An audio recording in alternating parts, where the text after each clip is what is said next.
For people who ask questions for a living, I would think that they would have a better command of material of this magnitude, but they blew huge opportunities on even the most basic questions in both interviews. Rice claimed that she knew that there was a dispute on the tubes, but that she didn't know the nature of it until the NIE was being produced. How could their next question not be, wouldn't it fall under your purview as National Security Advisor to investigate such a matter before touting mushroom clouds on TV? And neither one of them asked, why didn't you force the CIA to go through the Joint Atomic Energy Intelligence Committee to settle the dispute over the tubes? And when Rice issued her canned comeback that the Department of Energy joined in the assessment that Iraq was reconstituting its nuclear weapons program, that would have been a good time to bring up Thomas Reiter. WorldNet Daily, August 6, 2003. At the time of the National Intelligence Estimate, Reiter was only filling in as acting director of Energy's intelligence office.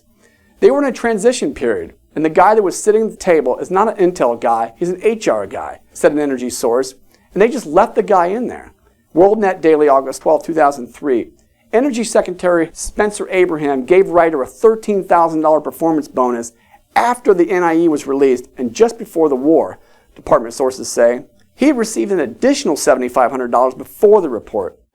That's a hell of a lot of money for an intelligence director who had no experience or background in intelligence and who'd only been running the office for 9 months, said one source, who added, something's fishy. Energy officials say Reiter rubber-stamped the administration's conclusion that Baghdad was reactivating a nuclear weapons program over the objections of Energy's nuclear weapons research labs and senior members of its own staff. George Tenet's own book confirms Reiter's lack of credentials. The Department of Energy's representative at the NIE meeting delivered his agency's assessment that the tubes were probably not part of a nuclear program. He was not a technical expert, however, and despite being given several opportunities, he was unable to explain the basis of his department's views in anything that approached a convincing manner. About all we could take away from his statement was that the DOE did not disagree that Saddam was trying to revive its nuclear weapons program. That's pretty convenient. You knew Reiter didn't know what he was talking about, but he told you what you wanted to hear, so why bother seeking out someone qualified? That's par for the course, since Tenet claimed to be in the dark on the tubes despite a holy war right in front of his face. The very article that Stephanopoulos cited from the New York Times addresses Reiter's role in detail and perfectly summed up its world-altering significance. The CIA seized on the Energy Department's position to avoid the entire tubes debate, with written dissents relegated to a 10-page annex. All that and a mountain of evidence more, and still Wallace and Stephanopoulos didn't arm themselves with questions that insist on specificity. When Stephanopoulos asked Rice why she claimed that the tubes were only suited for nuclear weapons, she put on a clinic of obfuscation.